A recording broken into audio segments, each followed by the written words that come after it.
बच्चों, आज हम पढ़ेंगे हमीरदेव चौहान।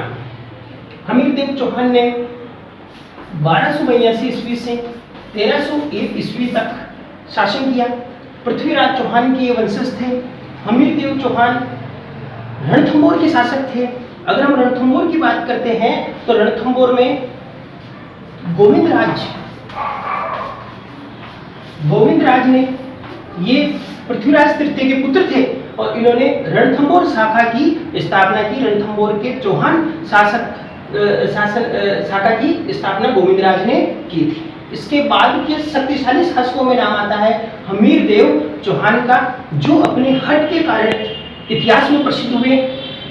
और इनके हट के कारण इनके बारे में एक लाइन प्रचलित है, सिंह सवन सतपुरुष वचन कदली फलित एक बार तेया तेल हमीर हट चढ़े ने दूजी बार। यानी ये जो लाइनें हैं वो हमीर के हट के लिए इतिहास में ये प्रसिद्ध है। हमीरदेव चौहान जेत्र सिंह के पुत्र जेत्र सिंह और हीरा देवी इनकी माता का नाम था। 1282 ईस्वी में जेत्र सिंह ने अपने जीते जी ही हमीरदेव चौहान को रणथंभौर के राजा के पद पर बिठा दिया था, यानी इसे पदभार संभाला दिया था। 1282 ईस्वी में ये राजा बनने के बाद में इन्होंने दिग्विजय की नीति अपनाई और दिग्विजय की नीति अपनाने के परिणाम स्वरूप इन्होंने मांडलगढ़ के राजा अर्जुन को पराजित किया। इसके अलावा जो राजा परमार राजा था भोज, इन्हें पराजित किया और अपने आसपास के राजाओं को इन्होंने पराजित कर दिया। और इन्हें पराजित करने के उपलक्ष्य में इन्होंने ये जो दिग्विजय की जो नीति थी ये इनकी सफल रही। इसके उपलक्ष्य में इन्होंने एक यज्ञ करवाया। उस यज्ञ का नाम था कोटिये जन यज्ञ। हमीरदेव कोटिये जन यज्ञ में व्यस्त थे इस समय और इन्होंने अपने जीवन काल में लगभग ये जो युद्ध होगा भी, इस युद्ध के अलावा सारे युद्ध इन्होंने जीते थे, कोई भी युद्ध ये नहीं हारे थे। कोटिया जन यज्ञ में ये व्यस्त थे। अब हमीर की जो सीमाएं हैं वो दिल्ली से लगने लग गई और दिल्ली में इस समय ब्लैकबोर्ड साफ कर लेते हैं। दिल्ली में इस समय जलालुद्दीन खिलजी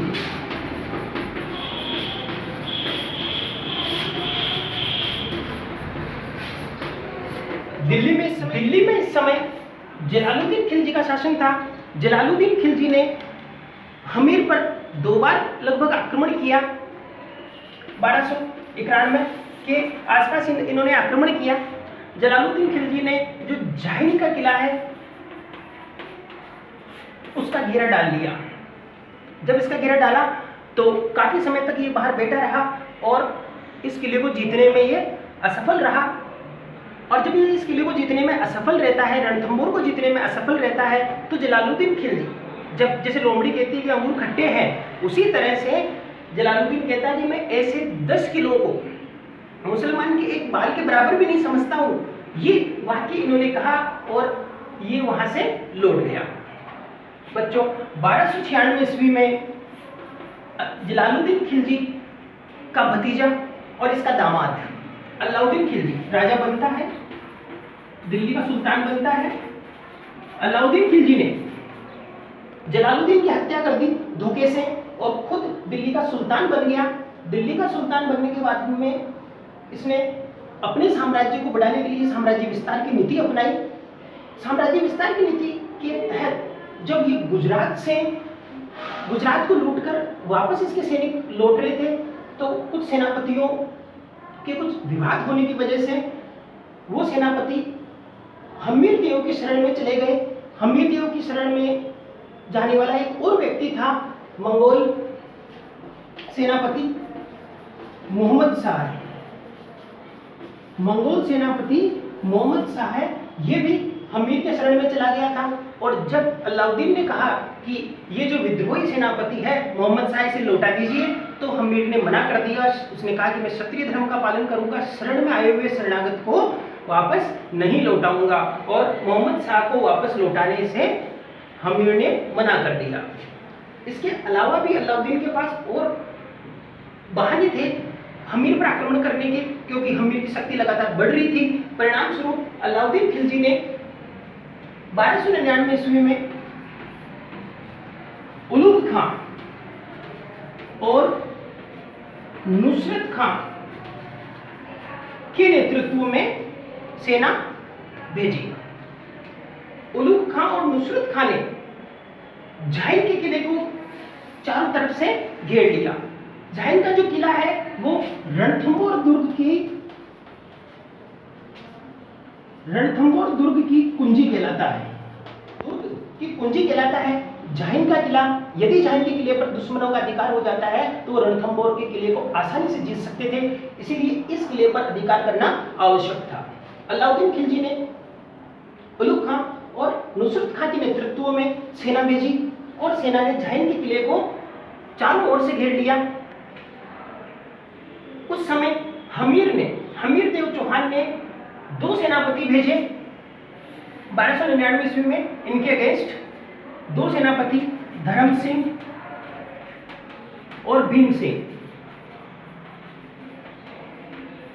धर्म सिंह और भीम सिंह और राजपूतों की सेना ने जो तुर्की सेना है उनका मुकाबला किया और उनको वहीं रोके रखा, परास्त कर दिया और उनसे जो सामान लूटा है वो लेकर धर्म सिंह और भीम सिंह रणथंभौर के दुर्ग की ओर बढ़ रहे थे। लेकिन रास्ते में उनको सूचना मिलती है कि जो तुर्की सेना है वो अब रणथंभौर की ओर बढ़ रही है।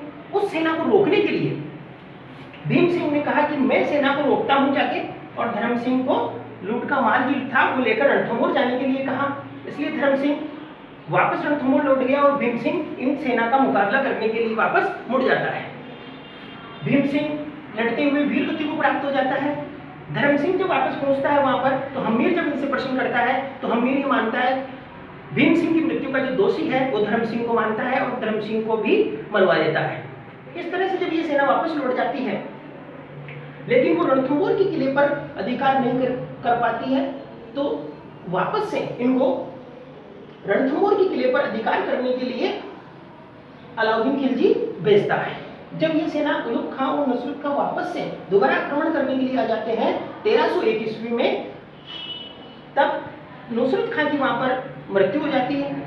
नुसरत खां की मृत्यु होने के बाद जब इस सेना को पता चलता है तो तुर्की सेना में खलबली मच जाती है और उलुग खां को फिर समाचार अलाउद्दीन खिलजी तक भिजवाना पड़ता है कि सेना में खलबली मच चुकी है, उनका आत्मविश्वास कम हो गया है। अतः एक बड़ी सेना लेकर अलाउद्दीन खिलजी स्वयं रणथंभौर के किले को जीतने के लिए आ जाता है। अब रणथंभौर के किले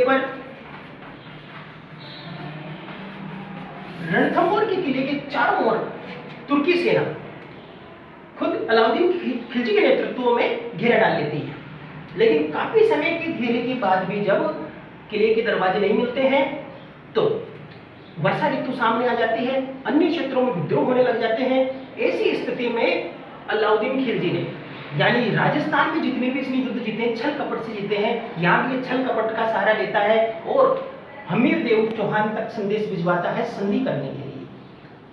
संधि करने के लिए हमीर देव चौहान अपने 2 सेनापति रणमल और